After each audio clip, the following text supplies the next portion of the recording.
Vamos a dar apertura al ciclo de charlas. ¿Qué tal? Buenas tardes a todos. Gracias por acercarse en esta semana especial de, de reencuentros y de vivencias. Eh, bueno, antes que nada me presento. Mi nombre es Pedro Tisier. Soy director del Instituto de Profesorado de Arte y en esta ocasión tengo el placer y la gracia de presentar a Eduardo Gil, que lo conocí justamente en las jornadas de salud mental, que acá también la veo a Guillermina, que está presente, que nos juntó y nos cruzó en esta vía. O sea, es un amigo desde lo virtual, Eduardo. Y bueno, justamente cuando lo convoqué y le pedí la palabra de interactuar con este tema, eh, Eduardo accedió gentilmente y así lo voy a presentar ahora. Para los que no conocen, Eduardo es un fotógrafo de escuela, de, de militancia también, porque tiene muchas aristas y voy a hacer una breve descripción de su currículum. Eduardo Gil nace en Buenos Aires, Argentina. Completa sus estudios en meteorología y se recibe de piloto comercial de avión. Cursa la carrera de sociología en la Universidad de Buenos Aires, de la que desiste, faltándole 4 materias para recibirse. El golpe militar del 24 de marzo lo obliga a alejarse y comenzar una vida nueva.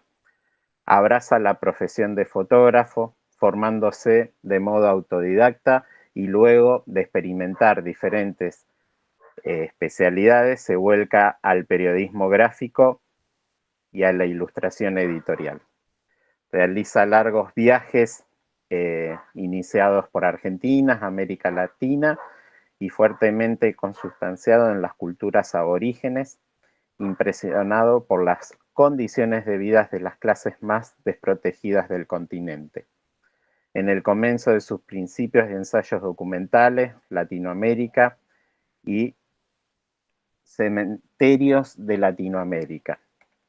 De ahí tiene una vasta información que los voy a invitar a que después vayan a la página. Para ahondar, nos vamos a ir de su historial, nos vamos a meter directamente eh, en esta visión que tiene él, y voy a leer un pequeño fragmento que es un prólogo de su libro. Así damos comienzo a esta charla. Eh, Cualquier cosa, Eduardo, vos parame e indicame. Bueno, Eduardo Gil, derroteros de una búsqueda de una búsqueda ética y estética. Imágenes de ausencia. El Cibletazo, Buenos Aires, 1983. Por Florencia Batiti.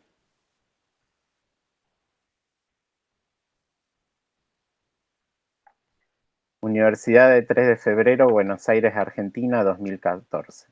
Corrían los primeros años de la década del 80 en Argentina, y si bien faltaban pocos meses para el retorno de la democracia, aún reinaba en el país un fuerte clima de opresión. Luego de las derrotas sufridas en las guerras de Malvinas, el gesto extremo de una dictadura que se había debilitado, el poder militar comenzó a dar señales de un paulatino resquebrajamiento y algunos sectores de la sociedad civil intensificaron sus reclamos por conocer el destino de miles de desaparecidos. Para el 21 y el 22 de septiembre de 1983, bajo la consigna por la aparición con vida de los detenidos desaparecidos, las Madres de Plaza de Mayo, junto a otras agrupaciones de derechos humanos, convocaron a la tercera marcha de la resistencia. En el contexto de una profunda crisis económica, los ecos de la guerra, la agitada reorganización de los partidos y la situación insostenible de los presos políticos. La toma de la Plaza de Mayo por parte de la sociedad civil cobró una dimensión hasta entonces inusitada, en las palabras de Roberto Amigo, que dice: si entre 1977 y 1982 la acción de las plazas de la acción de las madres de Plaza de Mayo contra el régimen militar eran defensiva, intentando la recuperación de una territorialidad social. En la nueva relación de las fuerzas post-Malvinas, adquirió características ofensivas que alcanzaron su máximo grado de ataque en la apropiación de la Plaza de Mayo durante la tercera marcha de la Resistencia. Tal como Amigo aclara, el núcleo central de este ataque fue la apropiación de la plaza, cuya arremetida fue llevada a cabo sin recurrir en absoluto a ningún acto de violencia. De hecho, como vemos, lo sucedido durante la tercera marcha de la Resistencia cobró un signo arbitrariamente opuesto al terror y la represión impartida de las Fuerzas Armadas. Este marco que estamos dando tiene que ver con la visión del siluetazo. Es una visión que para, obviamente yo, que no viví en carne toda esa opresión, soy nacido del 75, suena a película, suena a un pedazo de historia que gracias a estos documentos la puedo revivir y puedo observar todo lo vivido. Me gustaría, Eduardo, que cuentes para llegar a esa instancia, ¿cómo fue que te cruzaste con los creadores de esta idea y cómo se manifestó de algo netamente de encuentro a lo que se vivenció? Bueno, hola, buenas tardes a todos. Gracias por estar acá. Bueno, en primer lugar, Pedro, yo no me los crucé a los que tuvieron la idea, ni los que la llevaron a cabo. Es más, yo los conocí, o lo conocí a Julio Flores, uno de ellos, Sí. Que acabo de ver que se unió. Lo cual me alegra enormemente. Ahí lo veo a Julio. Un gusto, Julio. En el 2013, si no me equivoco, ¿no, Julio? O por ahí. Justamente lo conocí con motivo de la muestra que se hizo del siluetazo en el Parque de la Memoria. En el 2013, si no me equivoco. Sí, 2013. Porque yo fui a la marcha de la Resistencia como iba a las marchas en ese momento, o sea, iba y como fotógrafo que se estaba iniciando en esto de hacer fotografía, no sé, estaba tomando conciencia en esos años de que la fotografía podía ser otra cosa distinta a aquello que yo encaré justamente a partir de tener que buscarme otro trabajo en el 76, porque bueno, la fotografía era un medio de vida rápidamente accesible para alguien que como yo no tenía la menor idea de casi ni cómo se cargaba una cámara en el 76. Entonces, bueno, en esos primeros años, yo diría que a partir del 79, a raíz de un viaje, yo había hecho bastantes viajes antes, pero ese viaje iniciático, como digo yo, ahí se me abrieron una serie de ventanas al pensamiento y empecé a pensar que la fotografía podía ser otra cosa. O sea, en ese estado estaba yo cuando fui a la marcha y me encontré con lo que pasó y no tuve en ese momento demasiada conciencia de lo que ahí estaba pasando. O sea que tuve el gusto de conocerlo a Julio, que para mí fue una de las grandes cosas que siempre recuerdo y siempre cuento. O sea, por ahí nos saltamos varios casilleros, pero está bueno ir y volver, ¿no? Yo siempre cuento que cuando expuse el siluetazo en el Parque de la Memoria, el día después, ¿fue el día después o fue el mismo día? Creo que el día después que murió Videla. Porque me acuerdo yendo al parque y escuchar en la radio del auto que se había muerto Videla. Y tengo que contar esto. Yo llegué al parque, bueno, escuché un rato antes y le conté, fíjense, el Parque de la Memoria y trabajando con Flor Batiti y con la gente del Parque de la Memoria. Y yo en ese ambiente contarles que Videla había muerto. O sea, ya empezó con una carga así muy potente esa muestra. Bueno, el día otoñal, después el día de la inauguración, fue muy fuerte, los familiares, y la presencia de Julio, que como digo, fue uno de los que idearon este magnífico, innovador y potente hecho que fue el siluetazo, que sigue teniendo consecuencias hasta hoy y supongo que la seguirá teniendo y ya lo charlaremos por qué. Y yo siempre cuento que en ese ambiente de mucha emoción, donde los familiares se reconocían en algunas fotos y señalaban, uy, acá está fulano, y se hacían chistes entre ellos, ¿no? Como lo cuenta muy bien Ana Longoni en su libro, Julio se puso a fotografiar las fotos, mis fotos. Y eso para mí fue absolutamente, no sé qué nombre darle, pero fue muy potente, porque era como un bucle en el tiempo, o sea, una de las cosas que generó Julio, que estaban allá colgadas en la pared, y Julio presente, después de todos esos años, fotografiando a su vez él esas obras. Entonces, por eso, que de pronto lo vea Julio acá, a mí además me da una gran tranquilidad, porque todo lo que tenga que ver con el siluetazo le vamos a pedir a él que lo cuente, pues yo me siento incapaz de decir ningún tipo de cosa, estando presente Julio Flores acá.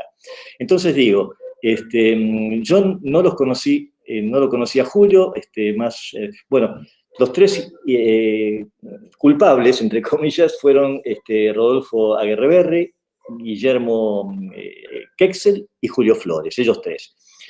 Y a ellos le debemos esta gesta, suelo decir yo. De modo que ese proyecto tuvo importancia en su momento, tuvo importancia por lo que significó, y tiene importancia en la actual, como no me va a dejar mentir porque él siempre me lo dice, Julio, que lo importante en sí no fueron las siluetas, el objeto siluetas, sino que fue ese gesto, y hoy lo que perdura es ese gesto que se manifiesta en muchas cosas que tienen que ver con problemáticas de la actualidad. La silueta se convirtió en una herramienta útil justamente porque esta forma vacía permite ser llenada de diferentes contenidos. Entonces, bueno, no se me ocurre mucho más que decir acerca de este hecho y respecto de cómo, en qué estado llegué yo como alguien que participa más de una marcha y que, como te decía, estaba intentando hacer algunas buenas fotos más allá de documentar lo que estaba pasando, que, como yo siempre aclaro, no fui el único que sacó fotos en el siluetazo, todo lo contrario, mucha gente lo hizo, simplemente yo estaba en un momento, en una intersección espacio-temporal en donde estaba muy ávido de imágenes, estaba muy ávido de documentar cuasi sistemáticamente todo lo que está pasando, prolijamente, digamos, con una estética bresoniana en aquel momento, y nada más. No sé si te contesté más o menos lo que preguntaste. No te estoy escuchando, Pedro. Perdón. Bueno, ya que lo que tenemos a Julio, sería más que importante escuchar su palabra de este encuentro y, y ahondar esas sensaciones que vivieron y que a su vez para nosotros son relatos históricos en este contexto. Eh, Como te dije, Eduardo, para nosotros es un documento ya, un documento más que vívido, y para nosotros es profundizar y releer y poner en reflexión todo lo que pasó en ese momento. Así que si puede ser, le damos la bienvenida a Julia, ya que se ha acercado, desde ya agradecido, para nosotros es muy más que valedero que estés acá presente. Bueno, muchas gracias. Si es necesario, pregunten lo que quieran y trato de contestar, pero acá está el registro de Eduardo, ¿no? Si tienen que preguntar algo, díganme, qué sé yo, y voy diciendo. Julio, una de las cosas que yo le dije a Pedro cuando me invitó fue que, bueno, yo no era un experto en el siluetazo, y no era un militante por los derechos humanos, sino que era alguien que, como creo que todo ser medianamente honesto y que intenta estar del lado correcto, me interesa y eso se refleja en mi obra. Me interesan los derechos humanos, me interesan las madres, los desaparecidos, y eso aparece mucho en mi obra de aquella época y la muy cercana también. Pero le dije que no era un experto en el siletazo, o sea, la idea era que yo cuente mi experiencia, ni cómo estaba en ese momento, etc. Por lo tanto, yo creo que, por supuesto que iba a ser una contextualización del siletazo y contar qué pasó, pero desde mí. Yo creo que estando vos acá, obviamente es como un lujo. Entonces, yo te pregunto, Julio, ¿qué fue el siletazo? En principio, tendríamos que agradecerle al filósofo argentino Jorge Rafael Videla, que había dicho, le contestó a un periodista cuando el periodista le preguntó por el año 78 si había alguna respuesta para el Papa en referencia a los detenidos desaparecidos, y entonces Videla le dijo que en realidad si alguien está preso tiene un tratamiento A, si está muerto tiene un tratamiento B, y si está desaparecido no tiene entidad. Ahí está la clave o el primer disparador, porque yo tengo amigos desaparecidos y me venía el hecho de que estaba la palabra desaparecido para definir cosas, teníamos la imagen del muerto, tenemos la imagen del preso, pero no teníamos la imagen de que es alguien que no está ni vivo ni muerto, que está desaparecido. Más en una sociedad donde hablar de eso no era posible. Entonces, como no se podía hablar de eso, la gente no tenía conciencia.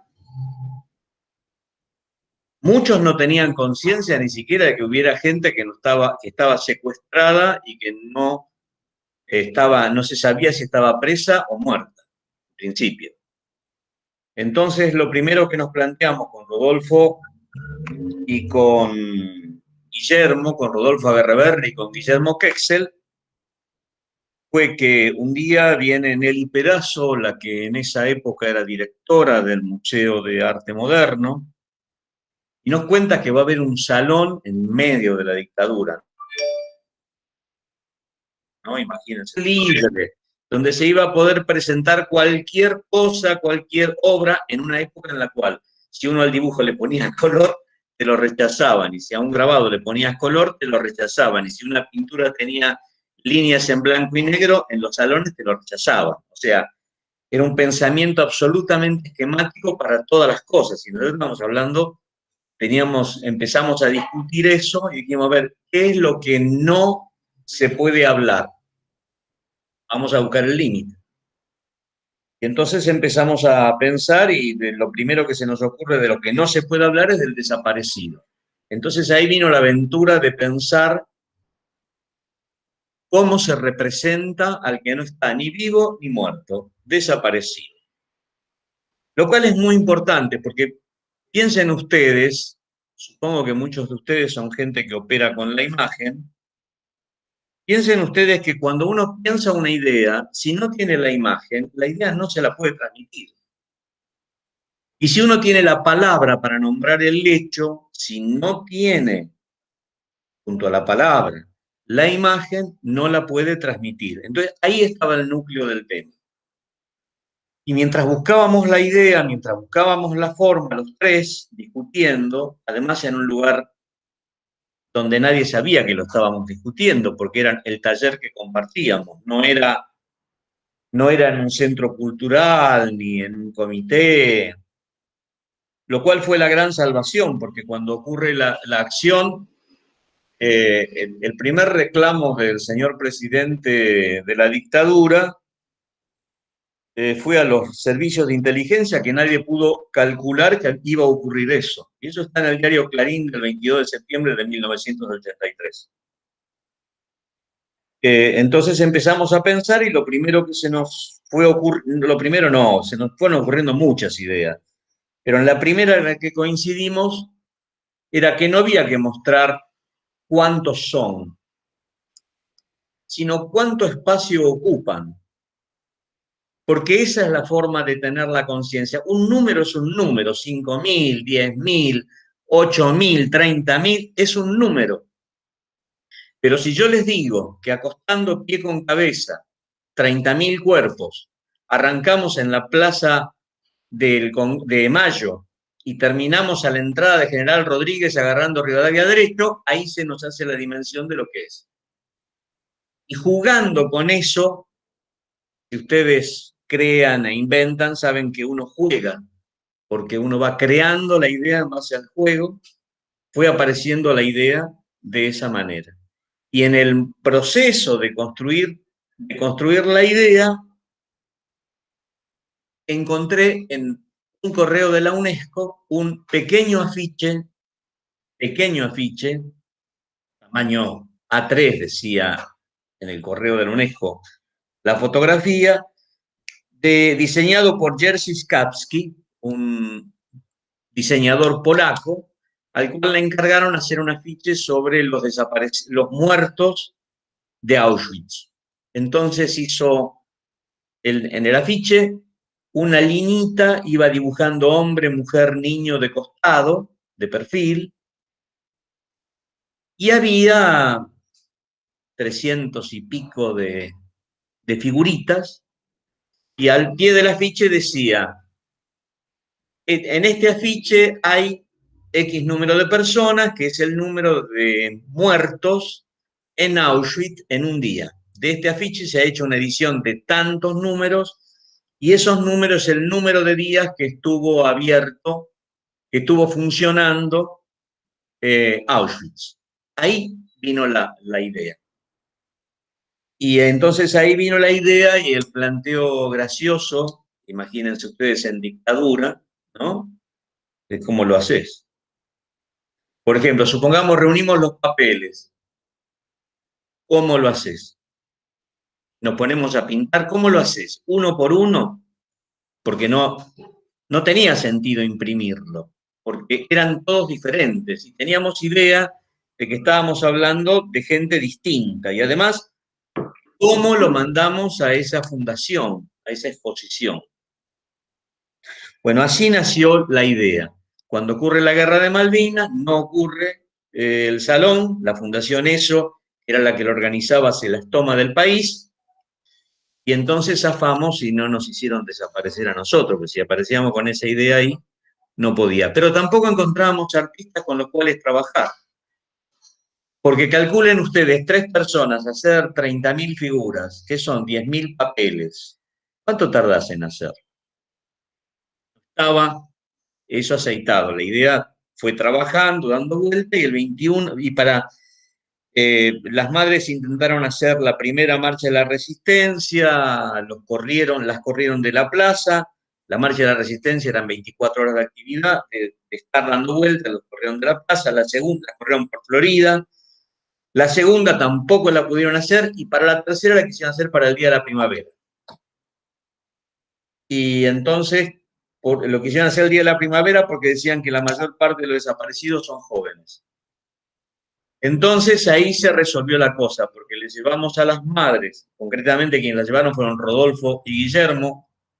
Yo era maestro de primaria en esa época, maestro de plástica de primaria, Entonces Rodo y Guillermo les llevan la propuesta a las madres y les cuentan a las madres cómo es la idea y les dejan un escrito. Las madres se reúnen a solas, ellas, Rodo y Guille quedan afuera, y después salen y le dicen sí, y les ponen condiciones. Pero como las condiciones eran cambiar el proyecto, y como la intención nuestra no era hacer una obra de arte, sino dar una herramienta de lucha, todo lo que nos dijeron le dijimos que sí, y tratamos de hacerlo. Bueno, así fue como nació.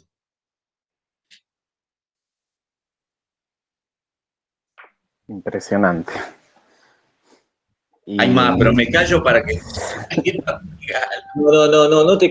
Julio, bueno, ¿qué pasó? Porque yo iba a contar cuando la gente iba llegando, qué pasó con los rollos de papel, con... Bueno, nosotros, entonces viene la trastienda.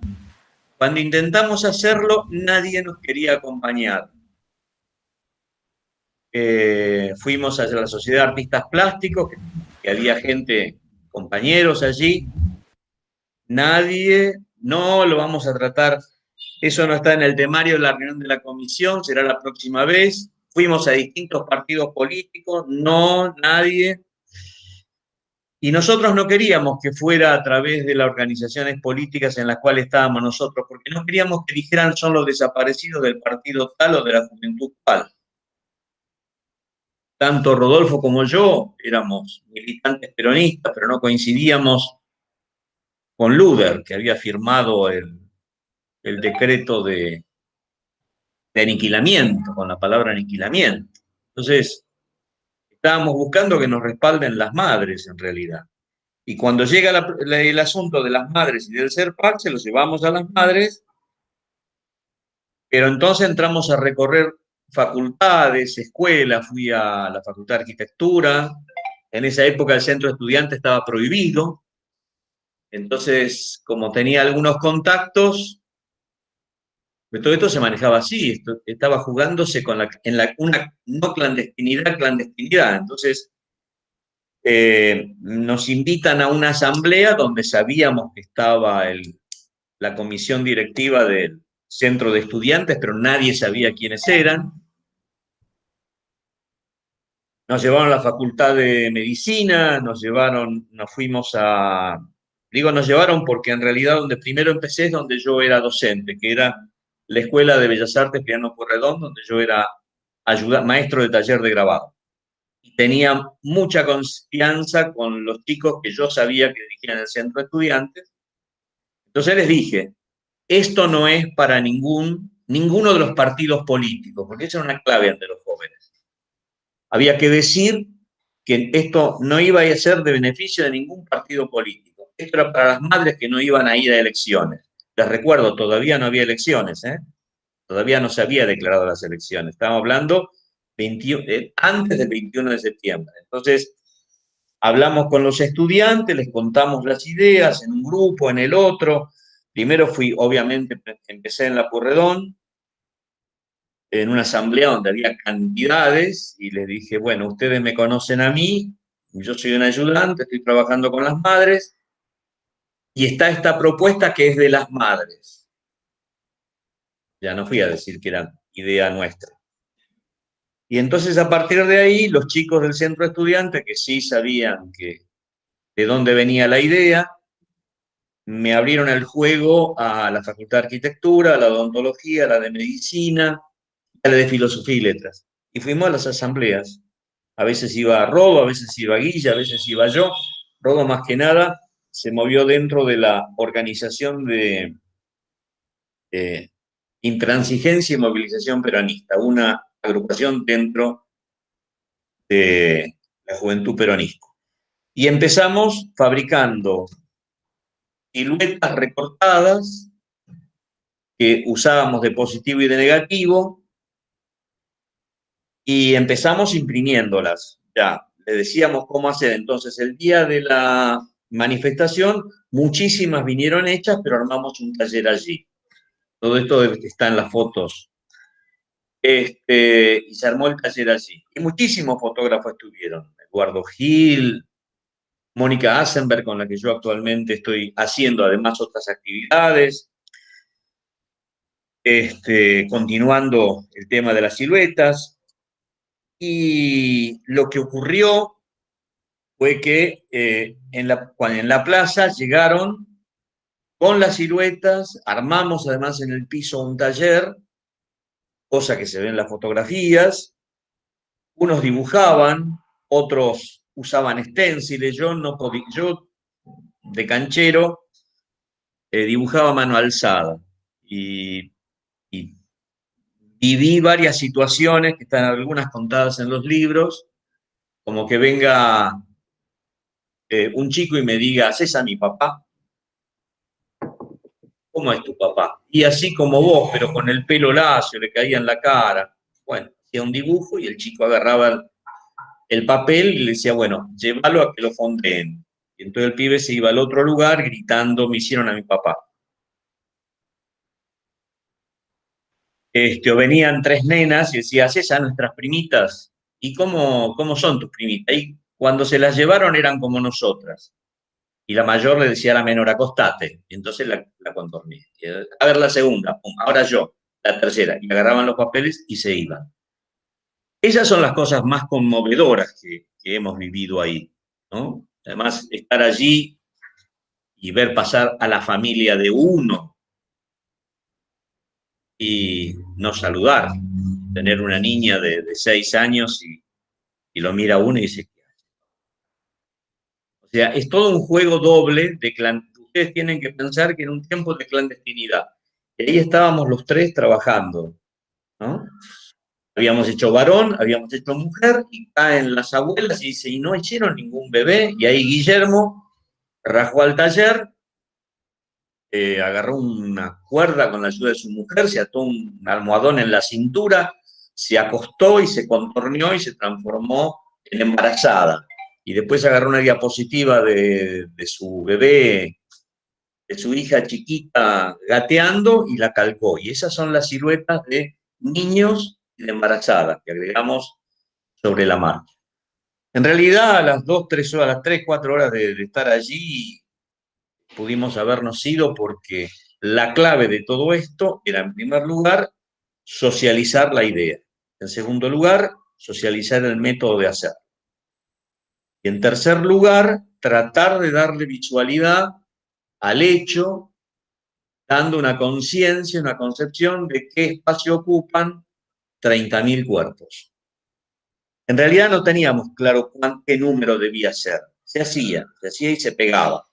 Y después se establecieron otras cosas, como el diálogo con la catedral, las siluetas en la catedral. La catedral fue muy atacada porque los que estaban ahí eran además los familiares de los desaparecidos, ¿no? Entonces tenían su motivo para enfrentarse con la catedral, con los bancos, con los ministerios. Bueno, esa fue la continuidad del hacer. Puedo agregar a esto, y la corto, seguimos. Puedo agregar a esto el hecho de que donde hay desaparecidos se retoma la idea. De hecho, se lo ha hecho inmediatamente, se lo hizo en Chile, se lo hizo en México, se lo hizo en España, donde están los cuerpos, pero no pueden identificarlos por ley. Se lo hace en Colombia, se lo hace en muchos lugares donde hay desaparecidos. Y este hecho de que se lo haga donde hay desaparecidos es la clave, porque la idea era que fuera una herramienta. Por eso no lo firmamos en el momento que lo hicimos. Y acá viene algo que tiene, o sea, la idea no es hacer una silueta y firmarla y ponerla en un museo, cosa que hubo algún despistado que intentó hacerlo. Y hubo periodistas y amigos, críticos y amigos que nos dijeron, pará, tenés que salir a defenderla. Porque una vez hecha la silueta, está el que se apropia de la idea. Cuando no tiene firma, se apropian. Y esto es parte de nuestra tara occidental y capitalista. O sea, apropiarte de las cosas de los demás y firmarlas. Entonces, a los 10 años, Hernán Meijeiras, el periodista, nos hace un reportaje para la revista El Periodista, una revista de aquella época. Esto fue en 1993 exactamente. Y ahí contamos por primera vez toda la historia de esto, que ya había sido relevada por Roberto Amigo Cerizola, un historiador del arte, que hizo todo el análisis. Nosotros nos reíamos cuando leímos la tesis de él, porque en la tesis describe cosas que discutimos nosotros. Decía, ¿dónde carajo estabas vos metido? Estabas abajo de la mesa. A la inteligencia del investigador historiador había deducido cuestiones. Esto que les estoy diciendo se lo dijimos en serio, viéndonos, porque había descubierto cosas que formaban parte de la ideología nuestra de construir el proyecto. Todo esto está en el libro que recopiló Ana Longoni y Gustavo Brusone, donde están una cantidad de textos de una cantidad de colegas al respecto.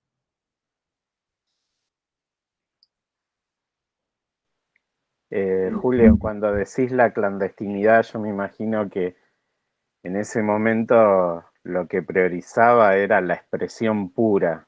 Entonces ahí también está este ejercicio de expresarse. Era como que había que pedir permiso. Y cuando narrabas esto que se iban a buscar actores para concretar, ¿cómo se cuestionaban la presencia de generar la expresión? Eso me llama la atención, cómo el miedo era un elemento de aliados para estas personas que no dejaban dar la expresión de nada. Y esa era la lucha más, veo que ha sido la más fuerte de ustedes. La más fuerte, y esto se lo digo a todo aquel que tenga un modo de producción y de expresión, es reconocer que somos capaces de usar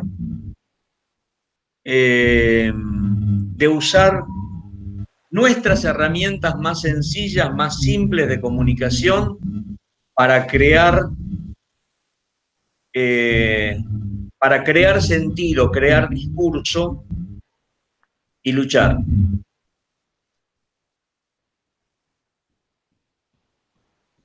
Unos usan un método, otros usan otro método, son las herramientas que uno tiene.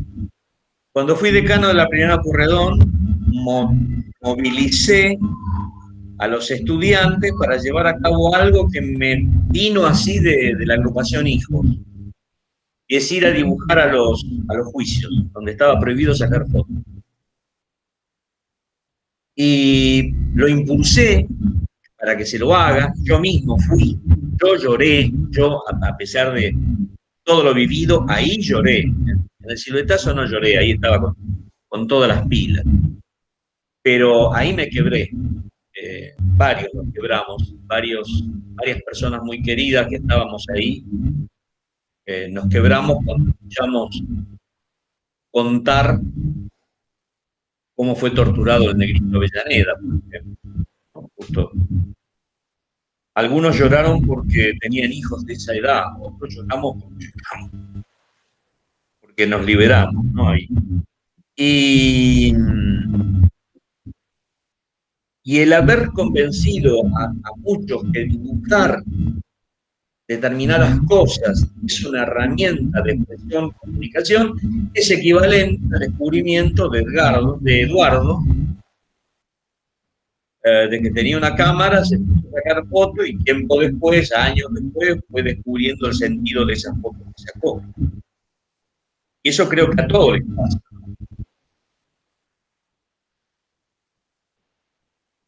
Impresionante. Esa es una cosa que tendríamos que sistematizar. Decía Rodolfo Berberri, lo dijo en el reportaje que hace Hernán Meijeiras, que un día, está diciendo en 1993, los artistas van a dedicarse a producir sistemas para que otros los usen y se expresen. Y no está tan equivocado, ¿no? No. No está tan equivocado.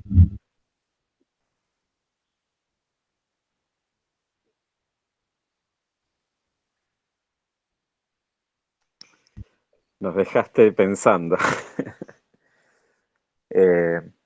Me gustaría quizás que compartamos, ¿no, Eduardo, fotos? Así tengo el problema que el marco es pequeño, pero bueno, porque está pensado para pantallas, pero hago un recorrido, vos decime, Eduardo, si querés que lo presentemos o vas a ir hablando. No, cuesta un poco, después de escucharlo a Julio, que además yo siempre quedo muy prendido de lo que él dice, porque siempre dice algo que yo no sabía, o cuenta algo, algún detalle o alguna parte de toda esta historia que es reveladora. Cuesta mucho ahora ponerme a hablar de lo personal o de cómo estaba yo o todo eso, que era un poco la propuesta. Pero bueno, yo creo que podemos intentar transitar ambos caminos y que se crucen cuando corresponda. O sea que si querés empezar a pasar algo de lo que yo puse ahí, pero sigamos haciendo, o sea, sigamos conversando, porque si no sería una especie de aquello lo que nosotros procuraban nuestras tías cuando pasaban las diapositivas, nosotros estábamos bien eso que estaban haciendo, ¿no? Simplemente pone un par valga decir que las primeras 4 o 5 fotos, no me acuerdo, que yo te mandé ahí, tienen que ver con mostrar algo de lo que dije recién, o sea, en qué andaba yo, ¿no? O sea, qué estaba pasando por mi producción, por aquello incipiente. Esta fotografía, por ejemplo, andamos despacio, yo en todo caso, esta fotografía es una fotografía, no circula mucho, porque no son de las fotografías que más muestro yo, pero esto es en el Hospital Borda. Yo estaba fotografiando desde el 82, o sea, desde un año antes, en el hospital había, bueno, el trabajo del Borda, estuve 3 años yendo semanalmente, justamente la vez pasada en las jornadas de psicología, o de psiquiatría, no me acuerdo cómo era el nombre, pero bueno, justamente lo que mostré tiene que ver con esto. Entonces, mi vida fotográfica, que como contaba, empezó en el 76, empezó primero con un interés puramente laboral, después, como yo venía de varias, como contó ahí Pedro, experiencias muy diversas, venía con un bagaje previo, así que estaba muy ávido de aprender rápidamente, de preguntar el por qué todo, por eso entrar al ambiente de la fotografía, bueno, entré haciendo preguntas y cuestionando cosas, y en fin. Entonces, a partir de, si querés pasar una más, a partir de que empiezo a encontrar que todo aquello de sociología, que en la teoría había tenido, bueno, justamente un marco, ahora también lo podía transitar con la fotografía. Entonces, esencialmente a partir de un viaje que fue el viaje del 79, yo empecé a direccionar un poco mi producción, por eso también decía con una impronta muy de Cartier-Bresson, del momento preciso. Ese viaje del 79, que fue por América, fue 4 meses muy intensos.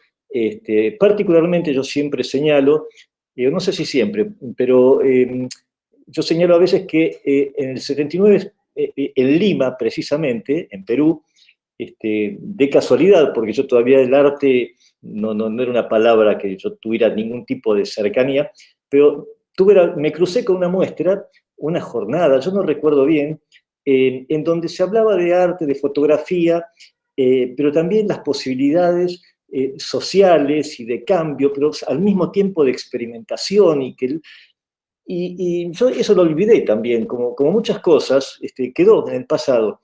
Y hace poco, revolviendo en el archivo, estoy donando todo mi archivo documental, no la obra, no el trabajo fotográfico, pero sí todo mi archivo documental, que es muy grande, muchas cartas, mucha correspondencia y colecciones de revistas, etc. Me encontré con un manuscrito mío en papel avión. Pues para los jóvenes no saben qué es papel avión, ¿no? Era un papel que se usaba justamente porque pesaba muy poquito para mandarlo vía aérea. Y me encontré copiado un manifiesto o algo que estaba en alguna pared, en donde me cayó una ficha de que ahí me parece que empecé a pensar otras cosas respecto de la fotografía, el arte, etc. Entonces, cuando regreso, mi fotografía, seguí pasando, Pedro, si querés, mi fotografía empieza a transitar esos carriles. El trabajo del Borda, iba a los lugares carenciados, acompañaba las marchas, esto de un 1 de mayo, acompañaba todos esos movimientos que ya lo había empezado justamente por Latinoamérica, con marchas de mineros, con trabajos con comunidades, etc. Seguí pasando porque esto es como una introducción de saber que mi cabeza, bueno, esto es previo a todo esto. Yo iba a las marchas, fotografiaba este ambiente que describía bien Julio, de represión, de miedo, de las prohibiciones, de andar esquivando a la policía, etcétera, etcétera. Creo que, a ver, la próxima foto, a ver.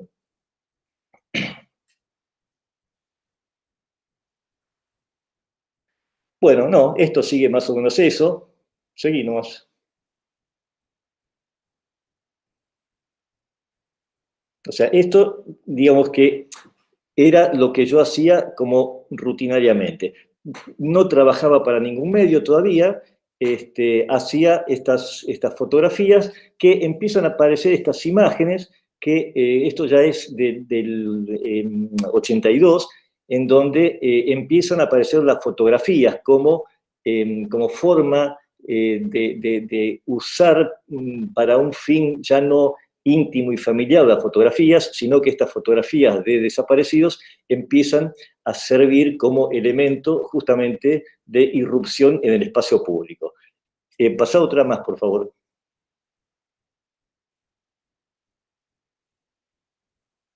Bueno, y acá yo todo ese trabajo, los últimos tiempos, empecé a unificarlo con el nombre del libro que publiqué, que son Imágenes de la ausencia, en donde empiezo mostrando, ahora ya seguí pasando las fotos así con cierto ritmo, empiezo mostrando la marcha, la segunda marcha de la Resistencia, que fue el 9 y 10 de diciembre del 82, luego el siluetazo propiamente dicho, y finalmente, o sea, el 21 y 22 de septiembre del 83, perdón, previamente a eso, un intento frustrado de entrega de un petitorio al gobierno militar, que no se pudo concretar, el gobierno no lo recibió, y después termina con un mural que hoy está en el Museo de Arte y Memoria de La Plata, de los ojos de los desaparecidos. Bueno, esto es lo que van a ver en las fotografías que va a ir pasando Pedro a medida que hablemos. Y ahora de vuelta, escuchamos, Julio y yo, preguntas. O comentarios, o lo que quieran.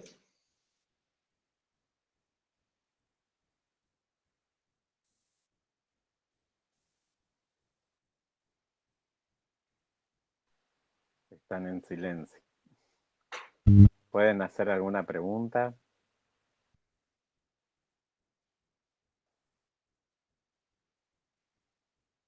Esto que empieza acá es eso que le comentaba recién. Estas fotografías en el libro aparecen un par nada más, el resto por ahora no es inédito, no se mostró acá en el país.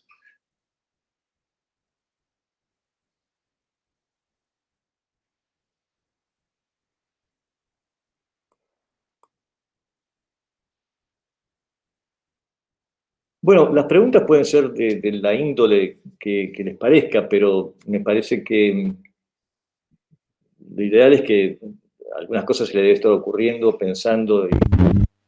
rompan el hielo. Bueno, yo si se puede. Hola Eduardo, un gusto, una alegría. ¿Qué tal, Guillermo? Y bueno, yo por un lado estuve en la misma época y me pasa tener diferentes fechas en la cabeza. Así como Julio Flores dice 81, yo también tenía la idea de que la primer marcha de la Resistencia fue en el 80. A mí me tocó estar rearmando el Centro de Estudiantes de la Facultad de Medicina y fuimos a lo que creo que fue la primer marcha de la Resistencia, que para mí fue en el 80, pero por un lado está esa cuestión de los tiempos, por otro lado está esta cuestión del ánimo que nos empujaba, porque si bien teníamos mucho miedo, quienes tenían alguna idea, como describe Julio, o como quienes estábamos recuperando un centro de estudiantes de la Facultad de Medicina, íbamos para adelante. A mí me ha pasado encontrar ese espíritu en la marea verde, en toda la lucha por la interrupción voluntaria del embarazo. Se va para adelante pidiendo derechos. Y yo tengo una sensación que la otra vez, no te lo pregunté cuando estuvimos compartiendo las charlas sobre salud mental y fotografía, yo tengo una sensación de que no nos gustaba para nada que hubiera gente sacando fotos, ¿no? Yo tengo ese recuerdo como corporal, de que le esquivábamos al fotógrafo y lo mirábamos con mala cara, y capaz que entre varios, capaz que lo empujábamos y lo sacábamos, porque en ese momento, medio que la gente se dividía así, entre los que están con las madres y los servicios. Una cuestión muy blanco-negro en un punto, ¿no? Así que quería preguntarte, ¿cómo vivías vos eso también? Que gracias a tu labor de fotógrafo y que nadie te empujó, hoy tenemos esto, ¿no? Sí, lo que vos decís es una absoluta realidad. Yo siempre cuento, y los más jóvenes no entienden esto, que yo hoy veo un Ford Falcon verde de colección, como vos quieras, y a mí me pasa algo, me sigue pasando algo en la columna vertebral, o sea, hay algo que a uno se le metió en la piel. Obviamente, todo aquello estaba siendo minuciosamente registrado. Yo me acuerdo, mira, exactamente, no, me estoy confundiendo de edificio, no. El edificio que está ahí en Callao y donde es Viamonte, que era la... Sí. Viamonte, es Viamonte, ¿no? Sí, Callao y Viamonte. La CIDE, Era así. el Servicio de Inteligencia. Sí, era el nombre del regimiento, al 601. Bueno, yo me acuerdo de ir pasando y los tipos estaban fotografiando sin mucho disimulo desde las ventanas. De todos los edificios altos había gente fotografiando. Había gente, bueno, yo en aquel tiempo tenía las lanas por acá, por los hombros y una barba enorme, pero en aquellos tiempos también los tipos estaban camuflados, vos los veías como tipos rotosos y eran servicios fotografiando. Yo para esto no tengo muchas explicaciones. La única que se me ocurre a veces, porque es una pregunta que siempre aparece, es, a mí con esto me pasa una cosa así que creo que le pasó a todos aquellos que fotografiamos en aquellos años. Yo fotografié muchísimo, a Bolivia y a Perú debo haber viajado en mi vida 20 veces, y viajes, muchos de ellos muy largos, ¿no? Y la gente dice, no, pero no podés fotografiar en los mercados, no podés fotografiar a los collas, te tiran con limones, te tiran con cosas. Yo jamás en la vida, y tengo mucho trabajo en esa zona, jamás me tiraron nunca nada.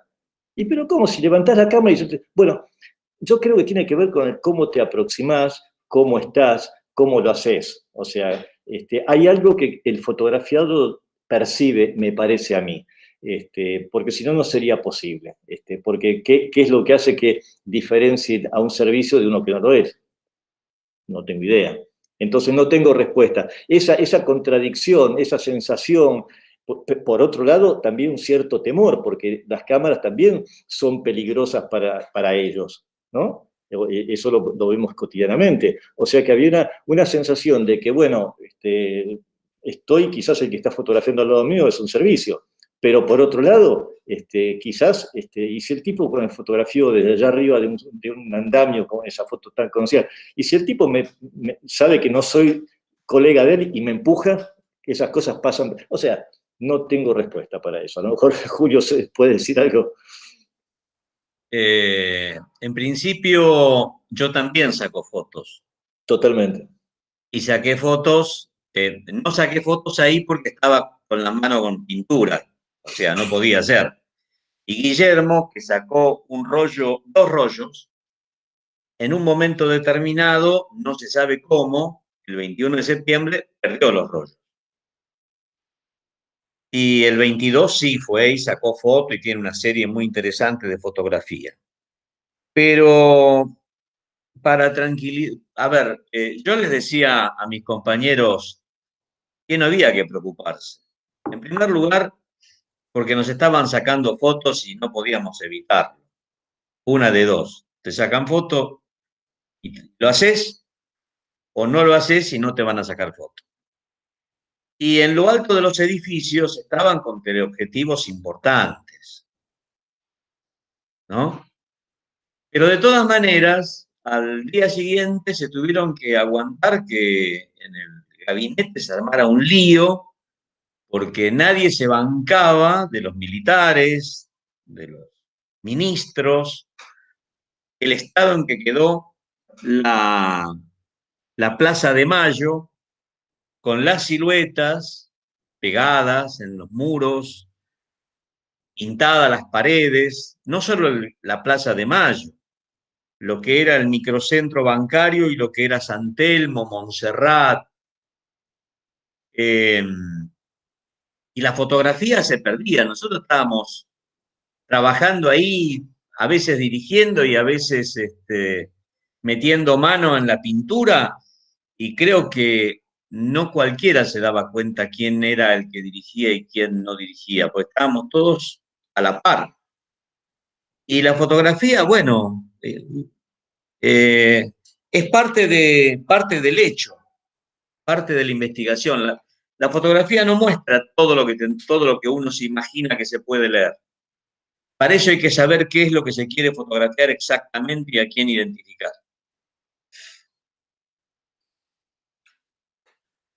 Por ahí anda la cosa, Guillermina.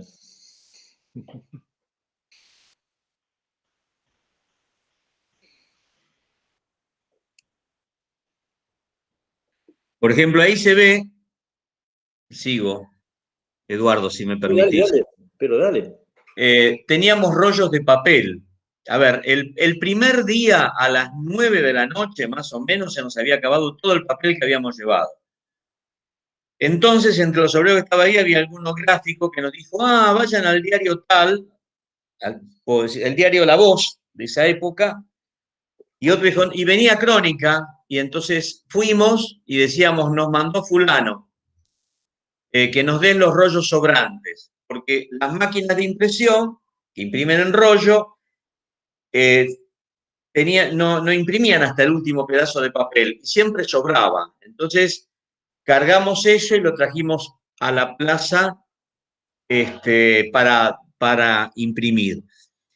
Entonces se ponía el rollo en el piso, se lo estiraba, rodando por el piso. Del otro lado, a los 2 metros, alguien pasaba un hilo, se volvía el rollo para el lugar del cual había venido, se cortaba el papel y así se iban haciendo, cortando los papeles de a 2 metros de largo para ir haciendo la figura. Era un trabajo casi les podría decir, eso fue el responsable del ordenamiento y la organización del taller, fue de Guillermo, que es muy hábil armando eso.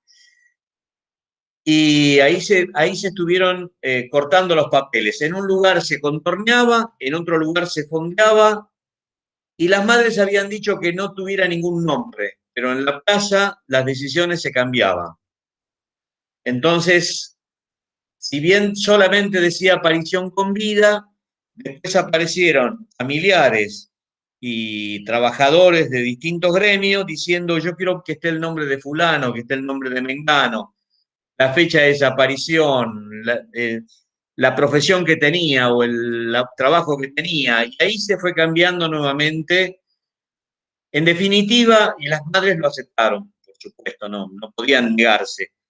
La única consigna, a mi entender, en mi recuerdo, que se cumplió a rajatabla y se sigue cumpliendo, es que las madres querían que las siluetas no estuvieran en el piso, estuvieran en el muro. ¿Por qué? De pie. ¿Por qué? Con vida los llevaron, con vida los queremos. Y esa era la consigna. Lo que la diferenciaba a la silueta de la que contorneaba la que contornea la policía con los cadáveres. Cosa que, por ejemplo, en México es al revés, porque tienen los muertos y saben que están muertos, no están desaparecidos presos. Entonces, en México suelen hacer imitando la silueta del piso y a veces se la pone en alto, pero imita directamente la silueta del piso, la idea de la silueta del cadáver, ¿no? Sí, esto que cuenta Julio, bueno, es una de las cosas que me parece a mí más marca ese acto, ¿no? El tema de poner el cuerpo, ¿no? Esto es, el poner el cuerpo en el lugar del ausente, más que del ausente, del ausentado, ¿no? Del hecho de desaparecer. Entonces, me parece que la potencia simbólica, ¿no? De esos dos cuerpos, no tanto de aquel que presta su propio cuerpo como el cuerpo que representa, me parece que ese gesto está como cargado de muchas significaciones, ¿no? Este trabajo colectivo también que describía Julio, ¿no? Esto de que la gente iba llegando y se iba incorporando a grupos de los cuales no conocía a nadie, y sin embargo se sumaba como uno más, ¿no? Al principio, incluso volvían a las casas a buscar crayones, pinceles, lo que sea.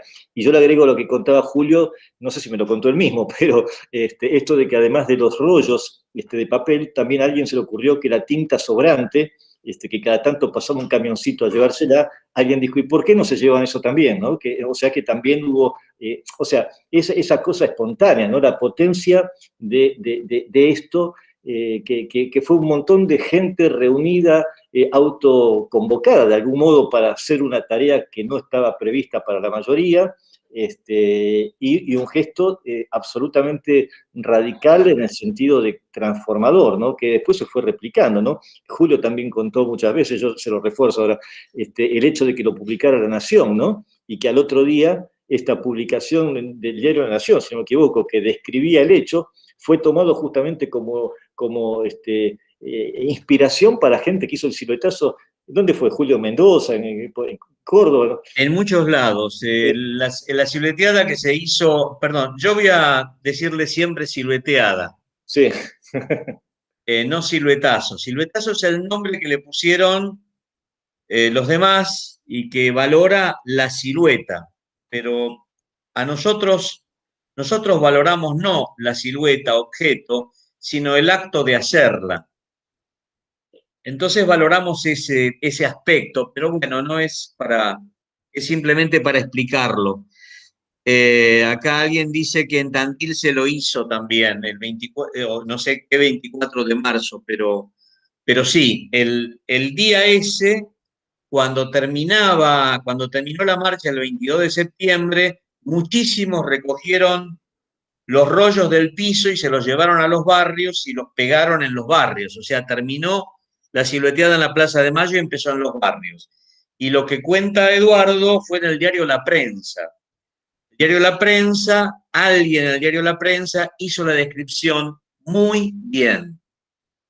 Tan bien que nunca voy a saber si lo hizo con buena o con mala intención para el diario, pero la descripción era tan perfecta que es una lección de cómo se hace la silueteada, e inmediatamente se la empezó a hacer en Rosario, en Tucumán, en Córdoba, en días posteriores, en Entre Ríos, en Gualeguay. Cuando nos fuimos de vacaciones, ese verano, era muy extraño llegar a pueblos donde no me esperaba encontrar ninguna actividad política y encontrar siluetas pegadas en las paredes en pueblos en los cuales no teóricamente no habría muchísima actividad. Si Gustavo, Pedro, Félix le pega la mirada a lo que están escribiendo, yo no alcancé a verlo porque apareció y desapareció. Bien, ahí lo registro. Pero, digamos, inmediatamente se replicó y a partir de ahí nosotros, Rodolfo, Guillermo y yo solamente participamos el 21 y 22 de septiembre. Todo lo demás se fue haciendo solo. El día de la asunción de Alfonsín no estuvimos, nosotros sacamos fotos. El día de los 100 días de democracia no la hicimos nosotros, sacamos fotos también. Se lo siguió haciendo. Perdón, Guillermina enunciaba de que la palabra siluetazo suena como cachetada, que tiene una fuerza distinta. Quizás es este fenómeno que ha pasado con la comunicación también, ¿no? Con los que crearon, a los que recibieron y cómo se transformó. Pero ha sido eso, ¿no? Sí. El tema es que para nosotros es muy importante el acto de hacerla. El acto de hacerla en una acción de protesta, de reclamo, no la valoración de las siluetas para exponerlas en un interior. La acción de hacerla como herramienta de lucha, no la acción de hacerla como herramienta de conmemoración. Y acá vendría toda una discusión sobre el sentido de los monumentos, ¿no? Pero es otro tema ese. Está bien. Paula Jauregui, no sé qué quería. Bueno, buenas tardes. Justo quería preguntar algo y justo se relacionaba un poco con esto. Bueno, primero que estoy muy feliz que la institución en la que trabajo se haga una charla donde se recupere este hito que es para la historia del arte argentino reciente el siluetazo o siluetada, digamos, ahora escuchando las diferentes concepciones. Y les quería, aprovechando, digamos, que tenemos dos protagonistas acá, que, bueno, ustedes hicieron mención a la tesis de Amigo, donde ustedes decían que él vio cosas que ni ustedes habían visto, y hablaron todo el tiempo de esto, del libro de Ana Longoni, de Brusone, como de estas recuperaciones que el arte más reciente, o los historiadores o los teóricos del arte vienen haciendo de lo que fue el siluetazo. Por ahí me gustaría saber, para ustedes como protagonistas, digamos, ¿cómo viven ustedes la institucionalización del evento, digamos? Los últimos años recuerdo una muestra grande de arte y política en el Palais de Glace, pero ha sido como un tema recurrente y ha sido como abordado desde diferentes lugares, algunos rescatando como más la potencia política transformadora, y en otros casos como más lavado, por llamarlo de alguna manera. Por ahí me interesaría saber ustedes cómo viven esto, digamos, esta recuperación desde el ámbito del arte institucional, digamos. Julio. En primer lugar, yo no lo considero, ni Guillermo ni Rodolfo lo hemos considerado obra de arte. Eso es responsabilidad de los demás.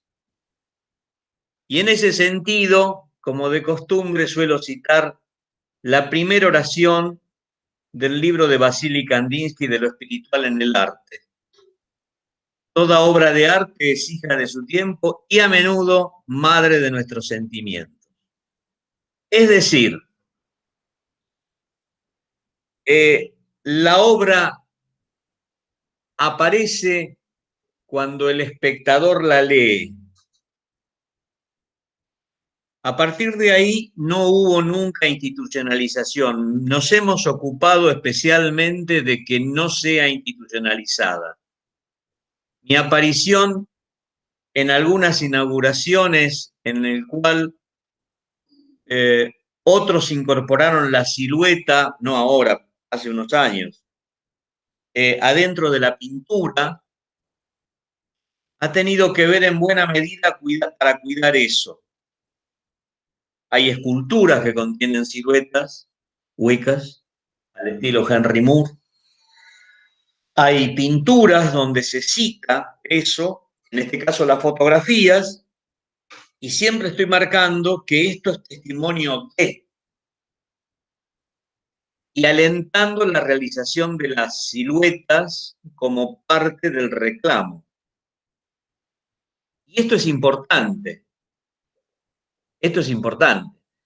Yo decía que nosotros no habíamos firmado los trabajos, las siluetas justamente no aparecimos nunca diciendo que éramos los autores, salvo ante determinadas personas que nos ayudaron y con los cuales dialogábamos. Emilio Renard, el artista, Juan Carlos Romero, el artista, con los cuales dialogamos y discutimos. Yo, a Juan Carlos lo conozco desde muchísimos años, lo conocí, y Juan Carlos fue uno de los que vino y dijo, muchachos, tienen que salir y decir que son ustedes los que lo hicieron, porque hay otros que están atribuyéndoselo. Y tuvimos que salir a decirlo y a explicar esto, porque justamente esto tiene que quedar en esta condición donde se producen diversidad de modos de producir para que otro lo use. Imagínense ustedes que alguien hubiera aparecido firmando la hoz y el martillo. Dirían, sí, este es el trabajo de fulanito. Por ejemplo, el trabajo, el rostro de Julio López, hecho con 12, 15 líneas, lo hizo una gran diseñadora. Yo sé quién es, pero no tiene sentido decirlo. Y lo sé porque me lo contó su hermana como parte de un diálogo, pero con la conciencia de que lo importante es que quede el signo, no que quede la firma de eso. No es el Guernica es de Picasso. Pero acá es la herramienta, el instrumento de acción. En tanto se lo mantenga así, se lo va a seguir transformando.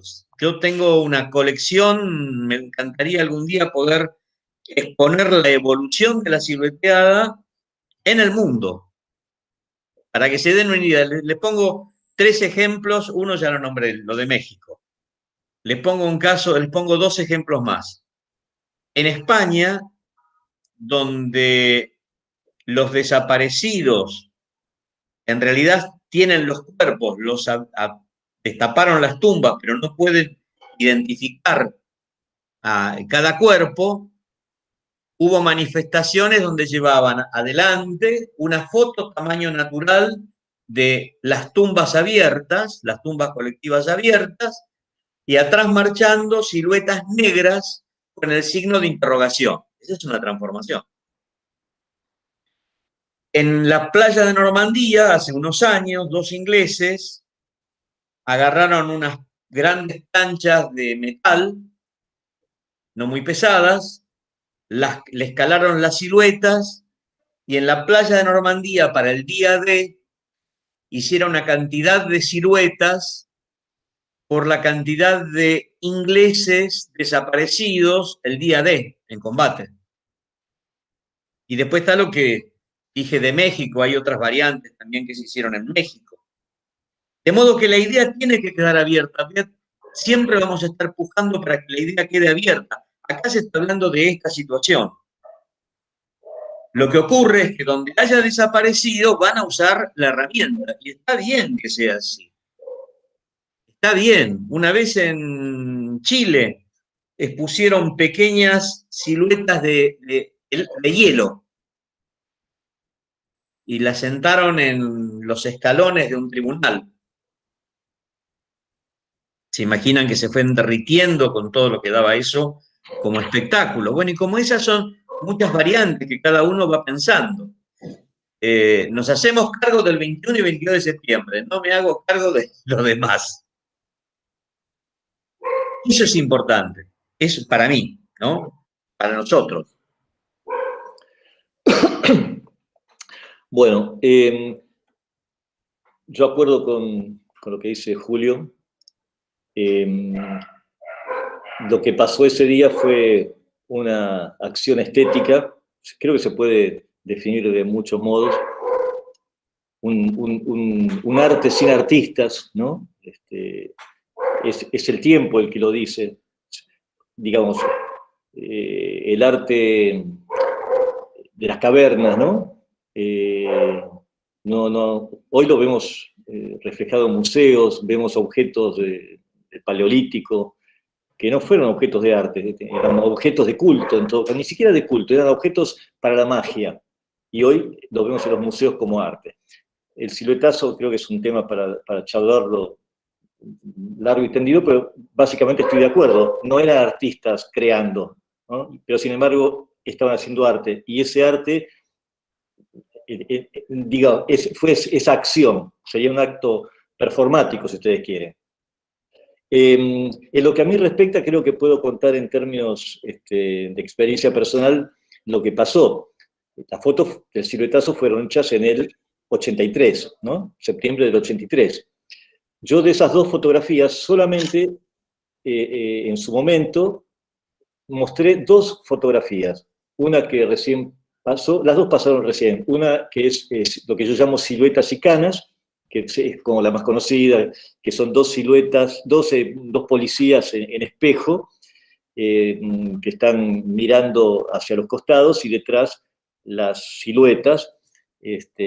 Bueno, esa fotografía tiene unos cuantos elementos que obviamente no son conscientes en el momento que hice la toma, no lo vi. En cuanto levanté la cámara, hice el disparo y los policías se movieron porque se dieron cuenta y chau foto. Pero bueno, esa simetría, la palabra poder que se repite en la parte superior de la fotografía, yo nada de eso, obviamente, no registré eso en el momento de hacer el disparo.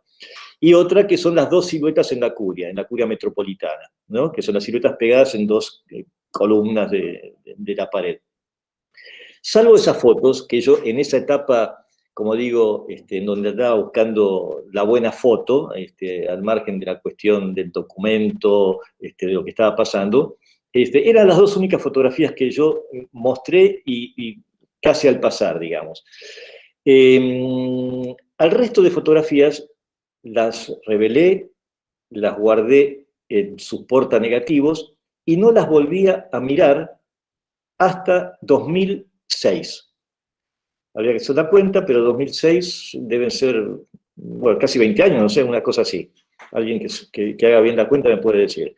O sea, todos esos años, esos negativos estuvieron en portanegativos. Yo no los volví a ver. En el 2006 me llama Ana Longoni, cuando ya estaba preparando el libro que mencionó recién Pedro, Julio, cuando estaba, ahí se ve, cuando Ana estaba preparando este libro, que es, bueno, acá está una enorme cantidad de información de gente que ellos son los compiladores del libro, ella me preguntó si tenía más fotos.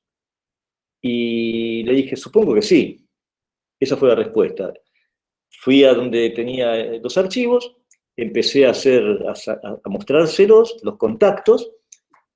Ana empezó a hacer exclamaciones extrañas y me dice, ¿pero vos sabés lo que tenés acá? Fotos, ¿no? Bueno, de ahí ella hizo una selección de lo que había y la mayoría están publicadas en este libro. A partir de ahí empezó a circular el tema del siluetazo y empezaron a circular las fotos. Y a medida que pasaba el tiempo, yo empecé a mirar con otros ojos este trabajo. Es decir, empecé a considerarlos, o sea, mi estética había cambiado. Cualquiera que entre en mi página puede ver claramente los cambios que se produjeron entre la fotografía que hacía en los 80 y lo que hago hoy. Empecé a pensar mucho. En un momento, un museo adquiere el siluetas y canas para su colección en Estados Unidos, y me invita a dar una charla, una conferencia acerca de cómo se integra el siluetazo dentro de mi obra. Bueno, obviamente acepté la invitación y intenté elaborar algo ¿no? Intenté ponerme a pensar, a ver, encontrar esta pregunta que también me la hacía yo. Y elaboré algo más o menos formal, ordenado, que, bueno, sí, encontré una explicación racional. 5 días, 7, una semana antes de viajar, ya con ese esquema más o menos escrito, unos bocetos, un día a la mañana me estaba preparando un café con leche en la cocina de mi casa y tuve lo que los psicoanalistas llaman un insight, un satori, una especie de epifanía que me sigue impresionando cada vez que lo pienso. Y esto fue recordar algo que yo tenía absolutamente borrado, absolutamente olvidado.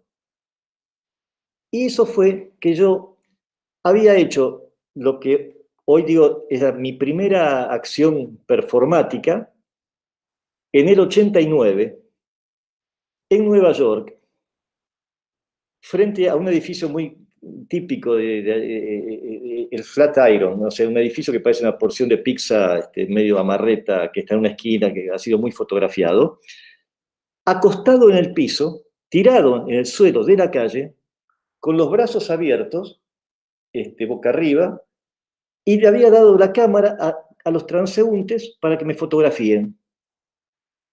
Una locura absoluta, digo, locura en el sentido de que yo en ese momento estaba, eso fue en el 89, exactamente, en mi primer viaje a Nueva York. No tenía sentido. O sea, yo en el 89 estaba haciendo fotografías para mi libro Argentina, blanco y negro, fotografía con Leica, entre otras cosas. No tenía mucho sentido esa fotografía. Y ahí es que se me produjo esto, porque dije, pero yo estaba como la gente se acostaba, una cosa medio obvia, sobre los papeles para hacer contorneado, para hacer siluetas. Ahora, inmediatamente que me aparece esa idea, empiezo a pensar que yo también había hecho, o había pedido que me hagan, muchas fotos. Yo viajé mucho por trabajo, por Argentina fundamentalmente en ese momento, y había hecho muchas fotografías mías, desnudo, sobre piedras, en el sur de la Patagonia, en ambientes medio desérticos, en la misma posición. Y eso no tenía, insisto, nada que ver con mi producción de ese momento. Y había hecho en el 86, creo, ahora no me acuerdo, una foto que ahora se va a exponer en FOLA, en la Fototeca Latinoamericana, en una muestra colectiva de lo que fue el núcleo de autores fotográficos, que expuse en aquellos años también, que era mi sombra proyectada sobre el papel fotográfico. Los fotógrafos llamamos un fotograma. Es decir, que de pronto empecé a tomar en cuenta que el siluetazo, al que yo en su momento no consideré de otro modo que como algo que me impresionó mucho por lo que estaba pasando, pero nada más. O sea que de pronto, y esto ya, por acá voy a parar porque ya forma parte de lo que le cuento a mi analista, o sea, empecé a pensar en todas las connotaciones que tenía en mi producción y en los cambios que se fueron produciendo, que claramente se pueden ver, insisto, viendo lo que hacía en los 80 y lo que hago ahora, en donde hay una serie de elementos y de variables que evidentemente tienen que ver con lo que internamente me pasó a mí y después siguió como larvadamente trabajando y la consecuencia es mi obra hoy.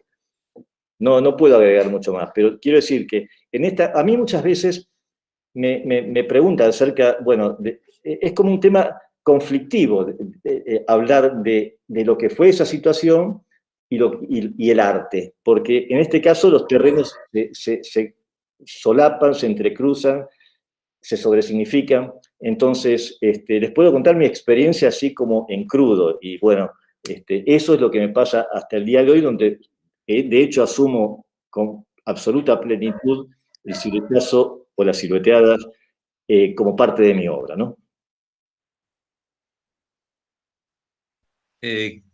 Quisiera poder terminar y completar ese relato con el hecho de hay otra silueteada que estamos haciendo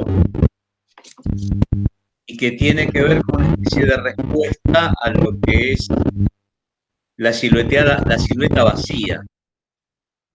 Cuando hacemos la silueta, como dijimos en su momento, como dijimos antes, el que está en la manifestación pone el cuerpo por el que no está. Y cuando se hace la silueta, se la pinta de negro con la idea del vacío. Pero eso ocurre en 1983. Desde 1983 a la actualidad, hay centenares de marchas y son miles los que han puesto el cuerpo luchando por los que no están. Por eso fueron juzgados, además, los genocidas.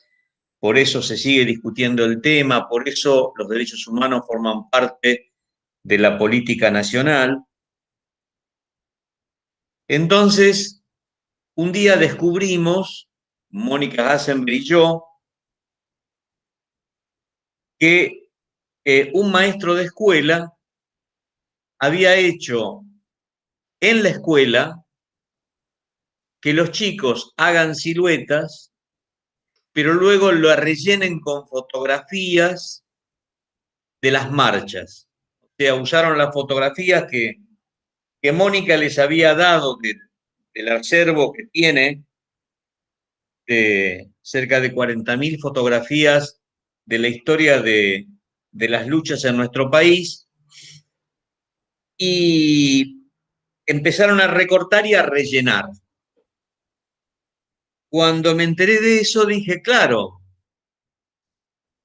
las siluetas ahora están llenas, no están más vacías. Las siluetas tienen adentro las imágenes de los que pusieron el cuerpo, que no son solamente las madres, los hijos de los desaparecidos, no, todos los que marchamos en algún momento, ¿no?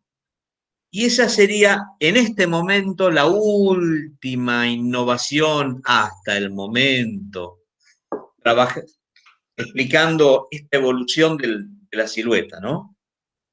En nuestro país, en otros lados hay otras. Hay alguien que hizo una pregunta que, no sé, puede hacerla. Levantó la mano.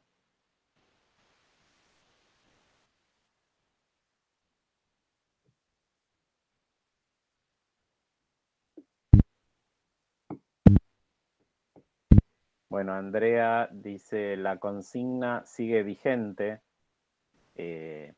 digamos, dentro de lo que es la Semana de la Memoria, hoy en día, en todo el espacio curricular de la Dirección General de Escuela y en toda la Argentina, se lleva a la práctica, y las áreas de artes plásticas, como vos has sido docente, son las encargadas de hacer estas expresiones. Por mis hijos sé cómo llega ahora la información, pero obviamente es otro punto de vista, las visiones, cómo se llevan. Pero concuerdo con vos, más que acertado, Julio. Ahora está lleno, ahora está completado y sigue vigente en la lucha, porque esto, yo hablaba con Eduardo de lo que pasa a diario, de la información que consumimos a diario, y a veces el análisis o el tiempo de lectura se nos escapa, ¿no? De lo que han vivenciado otros. Por eso es bueno este momento de reflexión, y más en este marco. Es lo que rescato más del encuentro de hoy. Y ahora hay otro desaparecido. Francisco, sí, realmente hay otros. Los que no tienen trabajo. Hola, Francisco, hola, sí, te damos. buenas noches. Hola, Francisco. Hola, buenas noches. Excelente la presentación. Lo que les quería preguntar tanto a Eduardo como a Julio es cómo han salvado de la mercantilización del símbolo. porque realmente hay un montón de símbolos que han sido tomados por el mercado y los han desvirtuado y han perdido su efecto como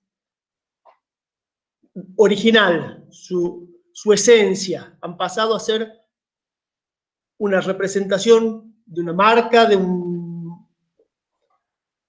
han perdido el valor inicial de todo esto.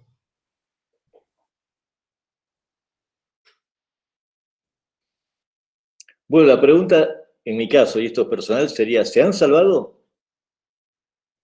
Y lo que puedo agregar a esa pregunta, porque hay cosas que no manejamos, es que creo que cosas como estas tienen que ver con esa, no sé si llamamos salvación, pero yo cuando veo, por ejemplo, en una muestra del siluetazo o de la silueteada, cuando veo en el Parque de la Memoria, por ejemplo, los chicos de la primaria, la secundaria, ¿no? En las visitas guiadas, hecho por la gente encargada o por mí mismo, contando esa historia, preguntándose, ¿y qué pasaba acá? ¿Y cómo fue esto? ¿No? A mí me parece que es lo que uno puede aportar. A mí me parece que una de las razones, y por eso hablaba de las contradicciones que se presentan o que se me presentan permanentemente respecto de arte, coleccionismo, mercado, museo. Son temas complejos, no son temas simples, por eso digo hasta qué punto uno maneja o no maneja. Yo creo que en mi caso, cuando veo, permanentemente me están pidiendo fotos del siluetazo para publicaciones académicas, si estuviésemos en mi estudio demostraría, no sé, 1,5 metros, 2 metros de biblioteca ocupado por libros en donde se publican las fotos del siluetazo en el exterior. Y por otro lado, las contradicciones permanentes que eso el año pasado, no, hace 2 años, un diario de acá de Buenos Aires, Perfil, concretamente, en su suplemento cultural, publica una doble página, justamente el 24 de marzo, en donde se usa la fotografía de las siluetas icanas para un artículo absolutamente reaccionario, contrario a cualquier sentido de lo que significó realmente el siluetazo, lo que significó el horror de la dictadura, en fin. Y bueno, y usaban mi foto. Entonces tuve que también, y no es el único lugar, pasó en muchos lugares, accionar contra el diario, finalmente gané, y no gané dinero. O sea, lo que gané fue que publiquen en la misma doble página, el mismo día, la misma foto, pero con textos de gente a la que yo invité y con un texto mío específicamente, hablando de lo que realmente significaba esa fotografía. O sea, que esto es una contradicción permanente, permanente. Entonces, insisto, yo no tengo una respuesta porque estoy todos los días sumergido en esa permanente contradicción. Un libro de superlujo que me piden una foto del siluetazo y como donación, por ejemplo. Son esas contradicciones. Pasamos a un tema mucho más cotidiano. Publicaciones que tienen un rédito económico que piden que se le pase una fotografía porque sí, porque es del siluetazo. Nada más, sin pagar un peso. Entonces, yo, como cualquier fotografía, ¿de qué viven los fotógrafos? ¿Donando fotos? Entonces, la fotografía depende del ámbito. Una fotografía es absolutamente dependiente de su contexto, del discurso que la acompañe, del texto que la acompañe. Entonces, ante cada fotografía y ante cada uso de la fotografía, uno está tomando una posición, tiene que tomar una posición. Por eso no es solamente la fotografía del siluetazo, toda fotografía es un elemento que hoy está en conflicto permanente. Puede ser abrir a la libertad total. ¿Y los fotógrafos de qué viven? Cuando tienen que vender un producto del que viven. Entonces es un tema con muchas espinas, difícil de explicar, habría que plantarse a ver qué pasa con las leyes, qué pasa con el mal uso de las fotos, con los epígrafes, con el contenido, etcétera, etcétera. No sé qué piensa Julio. Yo soy anticapitalista. Empezamos por ahí.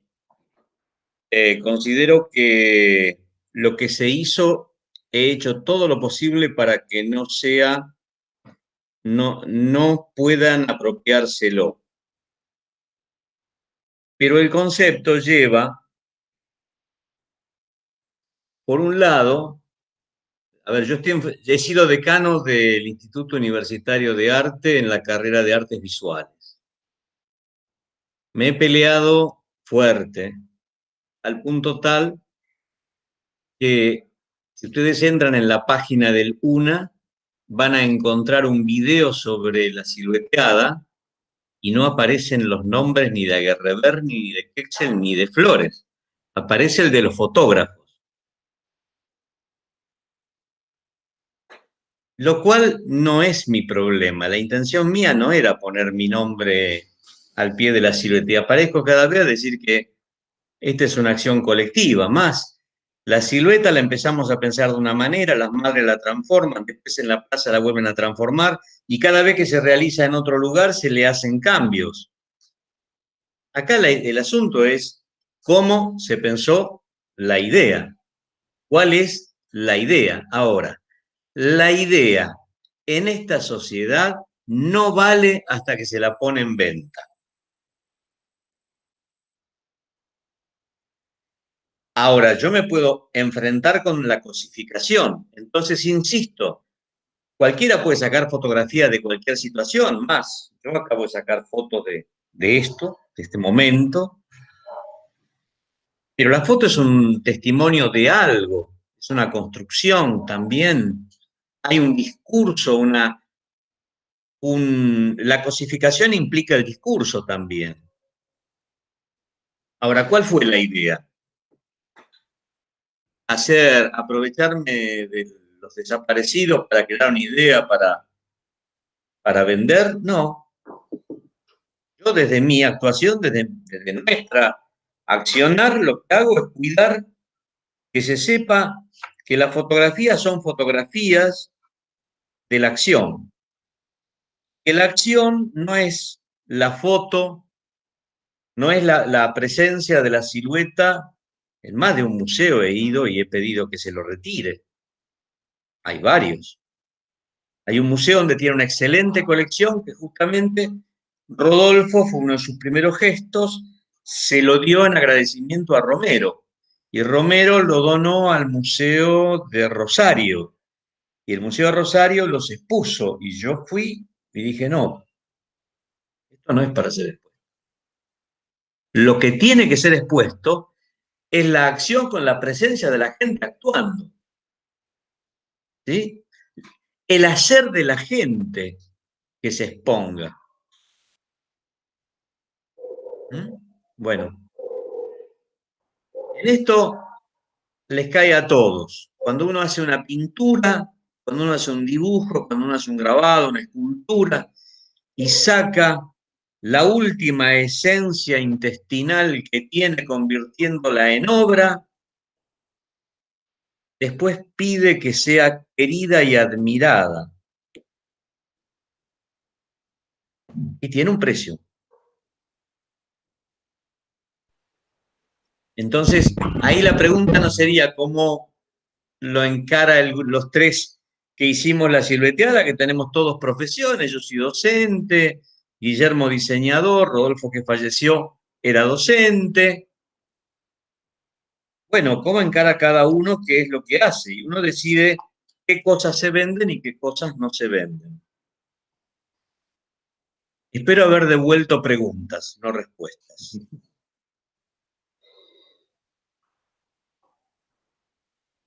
No, muchísimas gracias.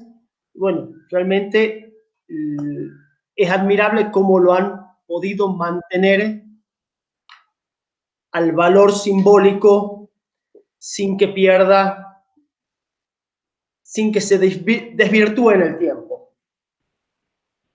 En cuanto desaparezcamos, no te preocupes que se va a lograr desvirtuarlo.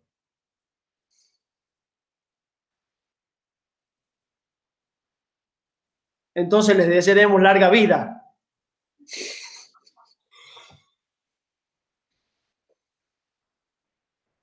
Bueno, ¿alguna otra cosa? ¿Alguna otra? Gustavo no está por ahí. Creo que se cayó.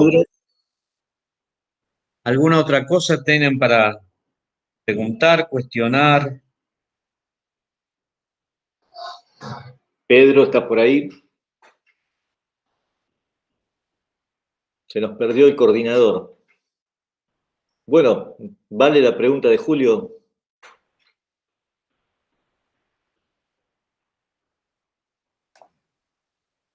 Perdón, ¿qué tal?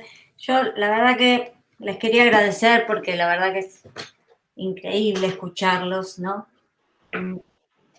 Interesante meterse en lo que fue la historia y en cómo continúa, ¿no? Cómo va reflejando y cómo va replicando lo que ustedes han hecho, y sigue teniendo vida esa obra. Con respecto a las fotos, Eduardo, cuando vi la de los policías, me sorprendió porque justo encontraste el momento en que ellos no estaban mirando, ¿no? Estaban desviando la mirada. Y después todas las fotos tuyas de los desaparecidos hacen foco en la mirada, ¿no? Así que ese diálogo entre esas dos fotos y entre esas dos historias tan distintas, digamos, o esas miradas tan distintas hacia donde estaban mirando, me parece que hacen el relato. Bueno, hermoso. Y a Julio, que es impresionante cómo han gestado la idea y cómo han permitido que se transforme esa idea. Y estuviste hablando también de cómo quieren o han querido apropiarse, ¿no?, de esa idea, pero también dijiste que en el momento que la obra de algún modo se completa cuando está aquel que la mira. Cuando estabas ahí en la plaza armando la obra, que es un gesto, ¿no? Más que una obra de arte, vos la tomás como un gesto que deja huella. ¿Te estabas dando cuenta que la gente la estaba apropiando en ese momento y se la estaba haciendo? No te imaginás los días que pasamos planeándolo. ¿Y cómo Lo planeamos que ocurra eso. No te puede entrar en el cuerpo toda esa emoción, ¿no? Porque cuando vos sentís que la gente lo hace suyo. Estaba planeado así. Suena a soberbia absoluta, y sí. La soberbia del que pinta un cuadro y le gustó el cuadro, la soberbia del que dibuja, del que saca una foto y le gusta lo que hizo. Bueno, ocurrió lo que no... Más, diría yo, no está ni Guillermo ni Rodo, pero no lo hubiera podido hacer uno de nosotros solo. Y no pudimos hacer otra cosa, y después de eso nos quedamos aterrados los tres. Claro. Por varios motivos. Entre otras, alguno de nosotros recibió también una siluetita de este tamaño con la fecha de nuestra futura desaparición.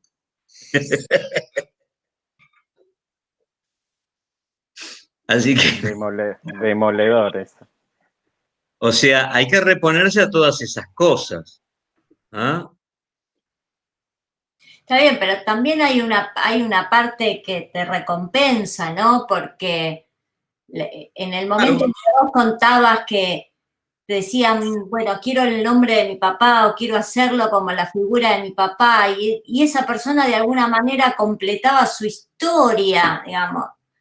Debe haber sido como, la verdad, muy, muy, muy fuerte. Me acuerdo de un hombre, un santiagueño, uno de estos hombres serios. Hoy no existen por ahí personas.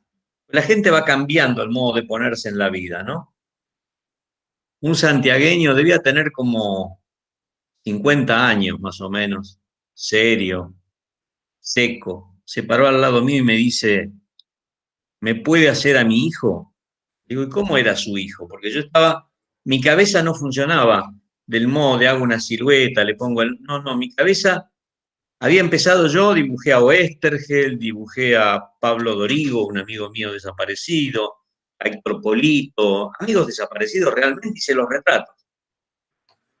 Entonces el hombre me dijo más o menos cómo era y lo dibujé. Y al terminar el hombre me dice, ¿cuánto es? Le digo, no, esto es un acto político, un acto de militancia, no cobramos. Lo que pasa es que nunca voy a manifestaciones, pero esto es distinto. Y ahí es otro de los momentos que me quedé pensando. Me levanté y me fui después de que se lo di, me quedé charlando con Guille y le conté lo que pasó y viene Rodo, me dice, ¿qué pasa? Le conté lo que pasó. Y ahí sobre la marcha descubríamos que lo que habíamos hecho era distinto. Y esto a ver, entre otras cosas, es bajarse uno del caballo de clase media, pequeño burguesa, más allá de que uno lo siga haciendo, de dejar de lado el hecho de que lo que estoy haciendo es mío, tiene la firma. Aceptar que alguien venga y que para que mejore, poderlo cambiar, aceptar que venga otro y se lo transforme y haga otra cosa. Pero una vez terminado el evento, hay que cuidarlo. Hay que cuidarlo para que siga funcionando, para que otros lo pongan en práctica. Y es muy importante eso. Cuidarlo para que siga funcionando, ¿no? Entonces uno tiene amigos que también van haciendo eso. Ustedes no se imaginan, pude quedarme acá, me llegó la propaganda de la actividad y pude estar, pero estos días todo el mundo parece que quiere hablar del siluetazo, de la silueteada, de esto, de aquello.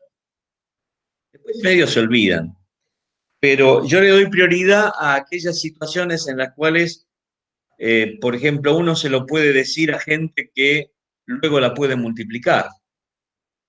De hecho, tengo el otro día en un programa de Radio Nacional que suele ser dirigido a chicos y ahora tengo que hacer una grabación para mandárselos a unos maestros que tienen una radio en la zona oeste y esas son las cosas que me resultan importantes, ¿no? Las más importantes.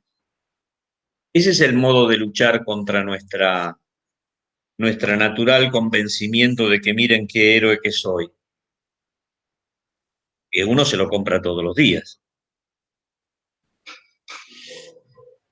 Julio, y bueno, para ir enmarcando este encuentro y hablando de luchas, bueno, quiero transmitir con toda mi comunidad y que tengo profesores que están asistiendo, que estamos en lucha. El Instituto del Profesorado de Arte es una institución que en este momento está en una estación de trenes. Desde el 2018 quedamos en la calle, sin espacio de edilicio.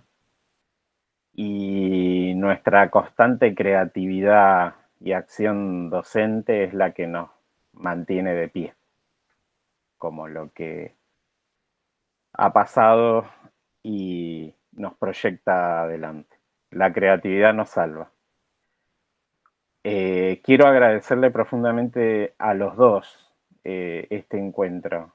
A Eduardo por conectarme de estas realidades que desde la foto nos transfiere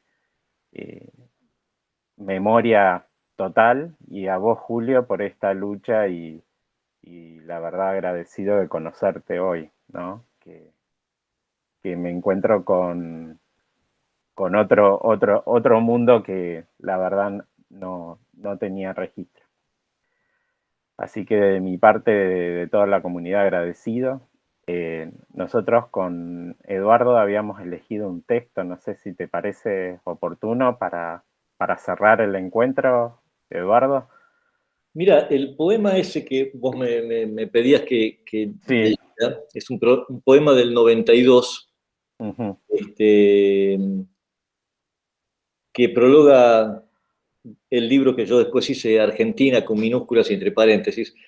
Pero la verdad que no sé Bueno. Cuando recién me lo dijiste me quedé pensando. Los invitamos entonces, que busquen. Lo fui a buscar, vos sos testigo, este es el libro, ahí lo ven. Pero este libro lo escribí en el 92. Bien. Y es un libro que durante los 4 años del gobierno anterior, yo siempre dije que había cobrado actualidad nuevamente ese libro, porque el dolor con el que yo escribí en el 92 ese poema, me parece que no son estas las condiciones políticas en las que yo podría leer eso, porque no corresponde en este momento, en donde deberíamos tener justamente un espíritu de lucha, sin duda, para que las cosas sigan cambiando, para que se radicalicen algunos puntos, se corrijan algunos rumbos, pero no se parecen nada a lo que yo, como digo, en el libro, bueno, era un momento de mucha impotencia, que sí lo sentí, insisto, en los 4 años del gobierno anterior. Entonces, creo que en mi página, no sé si está el poema, porque acabo de... Sí. Pero no me parece, porque no es adecuado a este momento político. Bueno, entonces, no me gustaría que... Está bien. Te agradezco de todos modos. No, todo bien. Bueno, de mi parte, no sé si alguien más quiere hacer alguna consulta, alguna pregunta. No, yo quiero agradecer realmente la invitación, agradecerle a los que, bueno, nos han escuchado y preguntado y participado. Agradecerle a Julio, que realmente, bueno, ha transformado esta charla en un lujo, por lo menos para mí, porque, bueno, la experiencia, la sabiduría, en fin, todo aquello que yo encuentro en el pensamiento de Julio, bueno, pues nos lo acaba de regalar, así que para mí estuvo 20 veces mejor que lo que hubiera estado si él no se aparecía por estos pagos. Así que muy contento, agradecido, y gracias a Julio, gracias a vos, Pedro, y a todos los que nos acompañaron. Ya que todos hablan, yo también quiero hablar, decía Martín Fierro. Bueno, lo primero, el dolor de la escuela dañada, la escuela destruida, y la necesidad de que tengan espacio, ¿no? Espero que se pueda avanzar resolviendo eso. Que vaya mi dolor, el acompañamiento a todos los compañeros de ahí, a la comunidad, a los estudiantes. Bueno, eso es lo primero, me parece. Por otro lado, gracias por haberme aceptado, que yo vine colado, gracias por haberme aceptado. Y lo que espero es que lo que hayamos dicho sirva para que si lo vuelven a hacer, sepan, encuentren motores, encuentren elementos con los cuales motorizar mejor los hechos con más profundidad, ¿no? Y si me necesitan, chiflen. Agradecido, Julio.